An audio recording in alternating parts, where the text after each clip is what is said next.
Salut à tous, je me suis décidé enfin à passer à la vidéo pour pouvoir vous partager quelques astuces. Aujourd'hui je pêche dans un nouveau plan d'eau avec deux cannes. J'ai deux approches différentes. Donc, ici je vais pêcher devant moi avec une canne au babycorn. Ensuite j'ai remarqué beaucoup d'activités de ce côté là. Et là je vais mettre une canne avec un grub feeder à l'asticot. Donc ici c'est très calme malgré tout. On pensait que le poisson allait avoir un petit regain d'activité, mais c'est pas tout à fait le cas. Quoi qu'il en soit, on est très bien au bord de l'eau, comme d'habitude. Ensuite, je vais un peu vous présenter le matériel avec lequel je pêche. Donc ici, je pêche avec deux cannes Corum opportunistes de 8 pieds, des moulinets Latitude 5000. Donc comme j'expliquais, il y a une canne avec un grub feeder auquel j'incorpore des asticots. La deuxième mixture sera assez simple. En fait, j'ai commencé à tester une approche avec du babycorn et en fait, comme c'est mes premiers tâtonnements, j'ai un petit peu foiré le truc.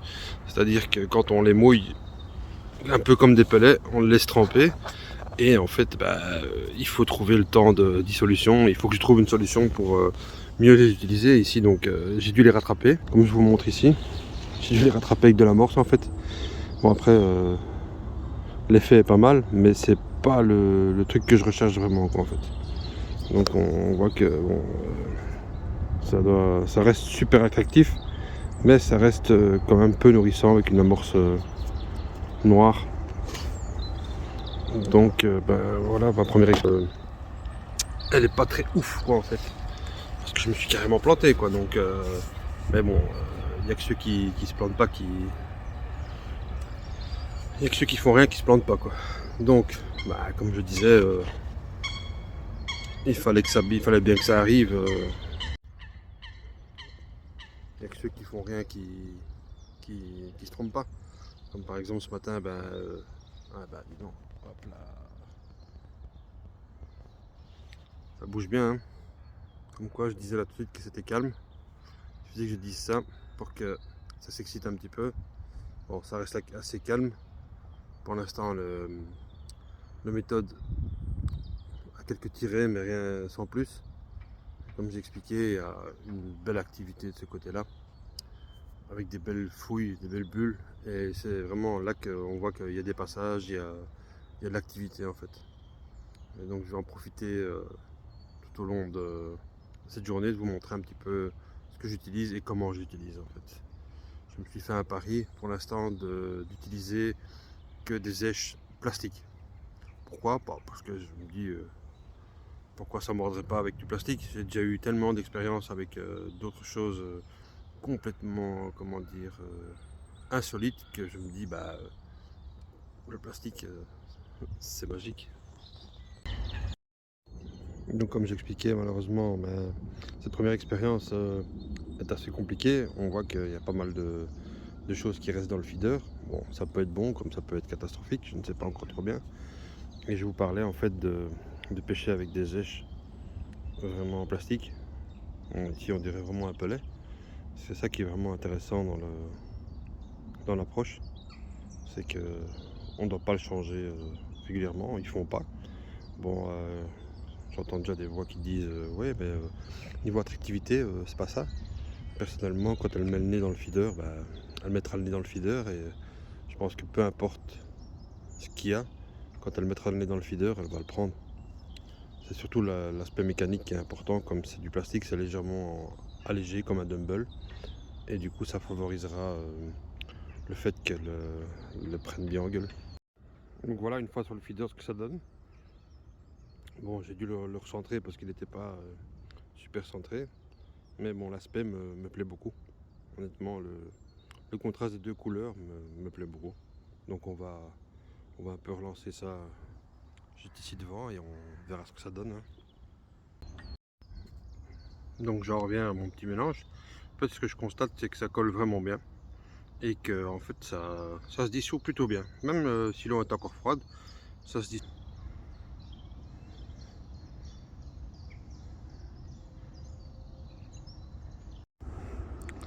Généralement en méthode feeder, la touche est assez violente.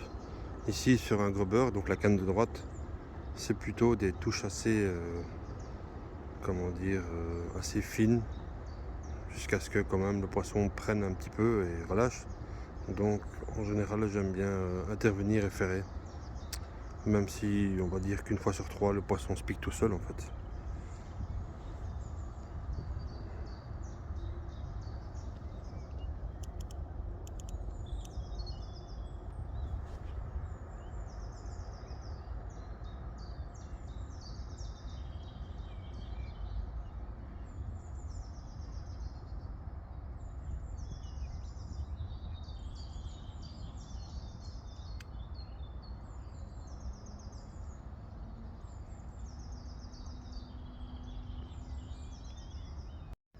Donc ici je vous parlais que je pêchais avec un grubber.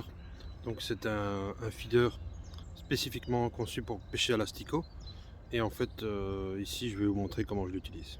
Donc c'est très simple, c'est un feeder plastique, un bas de ligne de environ 20 cm auquel j'ai plusieurs asticots.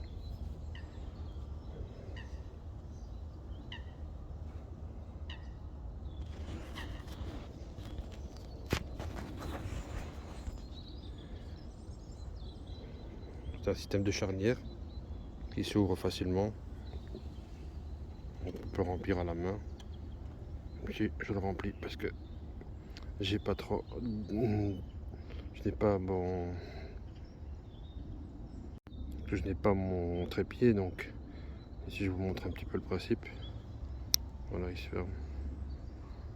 Mais bon, l'asticot s'échappe par les trous lentement, surtout que l'eau est froide, et ça permet que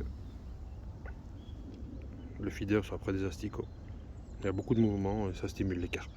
Voilà, là voilà la petite coco qui m'a fait la touche presque en direct.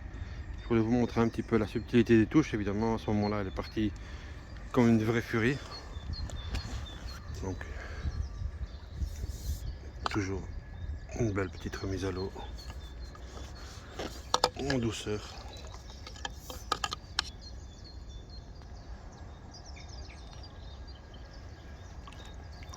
On va retenter sa chance encore une fois.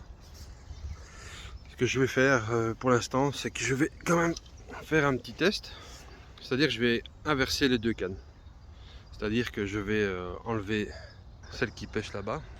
Je vais la mettre sur mon coup principal pour voir si vraiment c'est les asticots qu'elle chipote ou bien éventuellement elles auraient une zone de tenue là-bas plus confortable, ou il faut essayer d'en avoir le cœur net. Même quand ça fonctionne, il faut toujours essayer de faire des choses un peu d'habitude en fait. Je vais inverser les cannes. Bon ben le changement a payé. J'ai immédiatement une touche sur mon coup principal. Une petite miroir avec des couleurs incroyables, des superbes écailles qui a succombé aux asticots. Donc ben, on va essayer, on va voir si c'est un coup de chance ou si c'est vraiment le menu du jour. Une petite tentative de changement en méthode, car en fait peut-être que le contraste avec l'appât n'est pas assez marqué, donc j'essaye ceci. Donc plutôt que de mettre un pelet, je mets un maïs. On va voir ce que ça va donner au niveau du contraste du feeder. Je vous montre ça. Donc voilà, en fait avec le maïs, peut-être que ça fonctionnera mieux.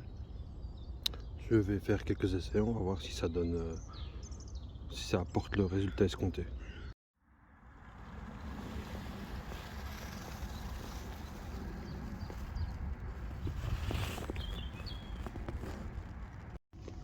Voilà, petite miroir qui a mordu en méthode.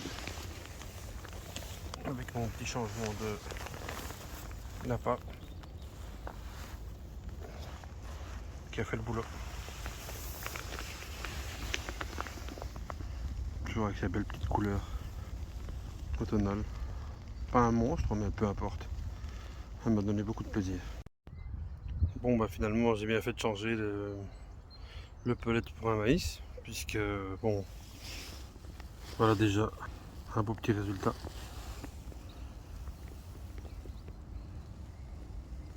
Une belle miroir. C'est déjà 4-5 kg, c'est déjà plus intéressant. Donc, on était la chercher un petit peu plus loin, vraiment à proximité de l'émulseur, parce qu'il y avait des seaux, donc je me dis je vais tenter ma chance. Et au final, ben, bien m'en a pris. On va remettre dans son élément. J'ai l'impression que les asticots sont jaloux. Du coup, encore une petite touche, une merveilleuse petite coco. Non, pas une coco, pardon, une miroir, je me gourre. Avec des belles couleurs et des magnifiques écailles. En pleine forme, avec un beau petit combat, vraiment bien sympa. Encore toujours les asticots qui rapportent leur petit lot. Une jolie petite miroir. Après avoir décroché 3 poissons, j'ai changé d'hameçon et voilà, je l'ai mis au sec. Avec la méthode qui continue à reprendre, mais un bon gros carassin.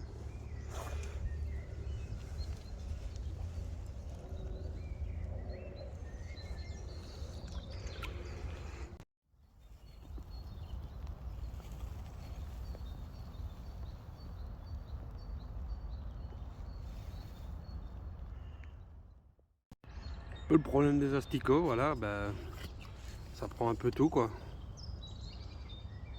Une belle brème, une belle grosse carte à la Belgique. Bon, je vais saisir mon épuisette. Voilà, voilà la grosse bête. Comme quoi, l'asticot, ça prend tout. C'est ça qui est super agréable avec cette éche. C'est qu'on sait jamais sur quoi on va tomber. Allez, c'est reparti. Bon, ça s'accélère un petit peu là parce que j'ai une double touche. Donc j'en ai raté une. Et voilà une belle miroir. 4-5 kg encore. Asticot. On sait jamais quoi on va prendre avec les asticots, c'est génial. Ça j'adore.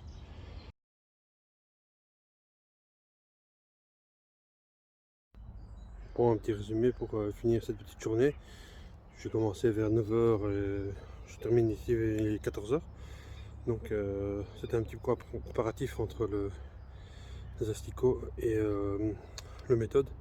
Même si plutôt on pourrait parler de recherche en fait. Parce que j'ai vraiment cherché un petit peu comme on voit. J'ai un peu cherché dans le coin, j'ai un peu cherché sur la berge battue par le vent, je regardais un petit peu comment le poisson se comportait et j'essayais de lancer un peu là où il y avait de l'activité sans vraiment avoir un poste fixe. Donc ça m'a bien réussi parce que bon, durant cette période-ci, les asticots ont quand même été très supérieurs aux méthodes, même si je pense que c'était pas la meilleure façon d'utiliser la méthode comme j'ai fait, c'est-à-dire vraiment en lançant sur des poissons actifs. Mais vraiment le spot vraiment là, la berge battue par le vent comme par hasard, l'a mieux donné. J'avais remarqué ça en arrivant ce matin qu'il y avait pas mal d'activité. Et au final, c'est ce coup-là qui a le mieux donné quoi en fait. Donc à refaire et en espérant que ce petit format vous a plu. J'essaierai de faire mieux de la prochaine fois car je n'avais pas mon trépied, donc j'ai pas su me filmer en action de pêche. Mais bon, ça c'est pas trop important. Le plus important c'est de partager nos petites astuces et que vous puissiez en profiter. Sur ce, passez une bonne journée et au prochain épisode.